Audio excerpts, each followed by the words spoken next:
Hi guys, it's Mike from Inside the Magic, and I wanted to talk a little bit about what's going on with Star Wars this week.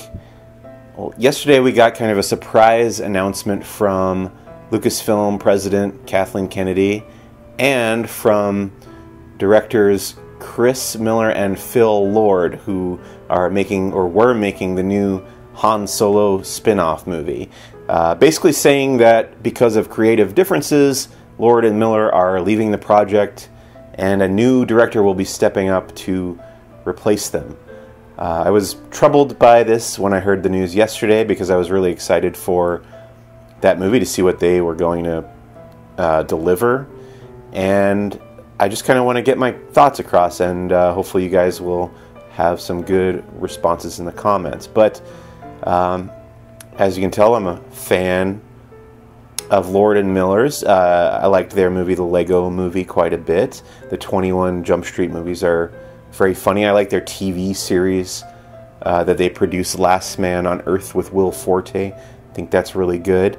And I thought when it was announced that they would be directing the Han Solo spin-off movie that that was a good choice, because these guys are known for their sense of humor, and I thought it would be a good different take on Star Wars, kind of in the same way that Rogue One was a different take on Star Wars, with a different tone than we're used to. Rogue One had a darker, grittier, more war movie type tone, and I thought, okay, we're going to get, with the Han Solo movie, we're going to get this light-spirited romp, almost kind of comedy type take on Star Wars, and that really interested me. Obviously, I knew Lawrence Kasdan, the screenwriter behind The Empire Strikes Back, Return of the Jedi, Raiders of the Lost Ark, a bunch of other stuff, would be writing the screenplay, but I had assumed that when they hired Lord and Miller to direct the movie, they knew, Lucasfilm knew what their style was and was into that style, and that Lawrence Kasdan was on board with that style being what represented or what adapted his screenplay to the screen. So it interested me, that collaboration interested me. Those two styles meeting in the middle, Lawrence Kasdan, Lord and Miller. I thought it was going to be really interesting. And then we hear yesterday that they're off the project, and I was confused because we're 4 months into production on Han Solo. And, you know, obviously I'm just a fan. This is just a fan's perspective. I'm an entertainment journalist. I don't have any inside information other than what you guys read or heard through the trade publications or through the official releases that got put out.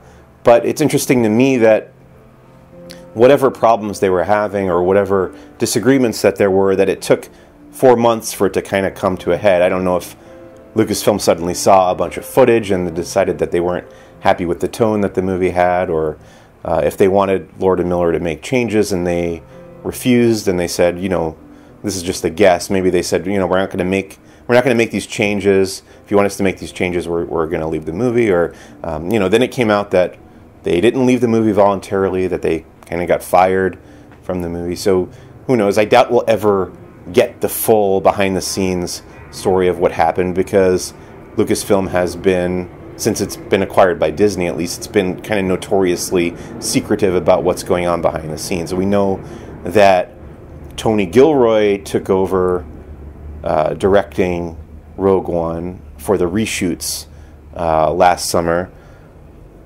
and to me, Rogue One turned out pretty well. I was pretty happy, and from everything I've heard, the reshoots for that movie made it better. So there's always the possibility that something like this will turn out for the best, for the movie's benefit. And I think overall there are some pros and cons to losing Lord and Miller and what it means for the future of Star Wars. Because on the plus side, this means that Kathleen Kennedy and the rest of the powers that be at Lucasfilm really care about how Star Wars looks and how the movies come out. And they're not going to let any one director that they hire kind of spoil the vision that Kathleen Kennedy has, or that the story group has, or that Lucasfilm wants, whatever Lucasfilm wants Star Wars to be. On the other side of that coin, though, however, it kind of worries me that Lucasfilm is scaring away filmmakers that I like, because I want filmmakers that I like to come in and make these Star Wars movies. I was happy when Lord and Miller were announced. I was happy when Rian Johnson was announced, because I think, I thought Brick was fantastic, beautiful movie. Thought Brothers Bloom was just okay, but I loved, stylistically, I really loved Looper. When I walked out of Looper, I thought this guy would make a great Star Wars movie. I really had that thought. And then a couple years later, they actually announced that he was going to be making a Star Wars movie, which was great news for me. And I can't wait to see what Rian Johnson did with The Last Jedi. But if they're going to hire people like Lord and Miller, who have a style and who have a vision and who have a way of, a process of working on the set, and then Lucasfilm is going to get upset with the way that they're making the movie, however, with either the final result or the actual process of production, and then fire them, it's going to prevent other talented filmmakers with ideas and vision from coming on board and signing on to future Star Wars movies, because they're going to be worried that once they are on set and exercising their vision and talent and creativity, that Lucasfilm isn't going to be happy about that if it doesn't jibe exactly with the way Lucasfilm wants to make the movies. So we're going to get stuck with, I hate to say it, a bunch of Colin Trevorrows from now on. And not everyone is thrilled that Colin Trevorrow is going to be making Star Wars Episode 9, and I kind of put myself on that list as well, because I saw Safety Not Guaranteed. I thought it was a fine little indie comedy.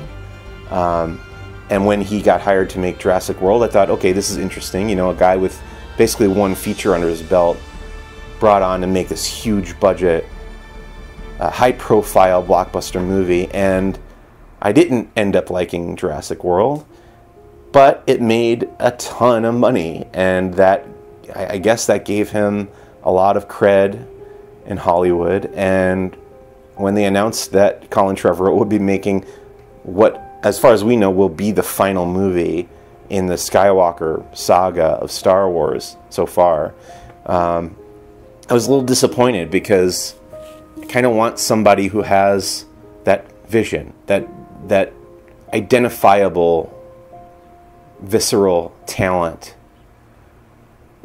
And I think Colin Trevorrow, he's probably a really nice guy, but I don't know that he has what it takes to really deliver a great movie. And I think that's the bottom line, is that if you're gonna fire talented filmmakers for exercising their talent and sticking to their vision, then you're gonna end up with a bunch of good movies in Star Wars and maybe never have a great one. And I'd love to see great Star Wars movies again. I really hope we get that with The Last Jedi. And now I'm a little worried that we're not going to get that with Han Solo. But as always, I'm cautiously optimistic about the future of Star Wars. I like the 2 movies that have come out already under Disney. So in the end, we'll see what happens. We'll see if this was a good thing or a bad thing.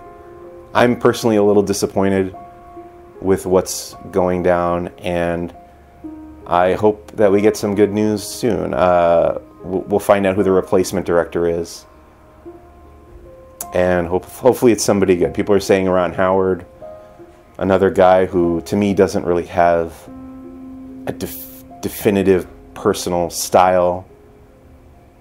He makes perfectly serviceable movies. Another name that I've heard was Joe Johnston, who made The Rocketeer and Captain America: The First Avenger, and he's a good filmmaker. I like The Rocketeer a lot. Captain America is pretty good. So I think that would be a fine choice to finish it out. And hopefully the movie turns out well, and this is all for nothing, because that's really what we want in the end, is to have good Star Wars movies again. You know, that's kind of what this whole Star Wars renaissance is about. Making people excited to see new Star Wars movies again. And I have been feeling that for the last couple of years, and I want to keep feeling that. And that's why I care when something like this goes down. But we'll learn more soon. I'm sure at D23 Expo we'll get some more details, or possibly even before that. And as always, we'll keep you posted right here at Inside the Magic. This is Mike Celestino. Thanks so much for watching.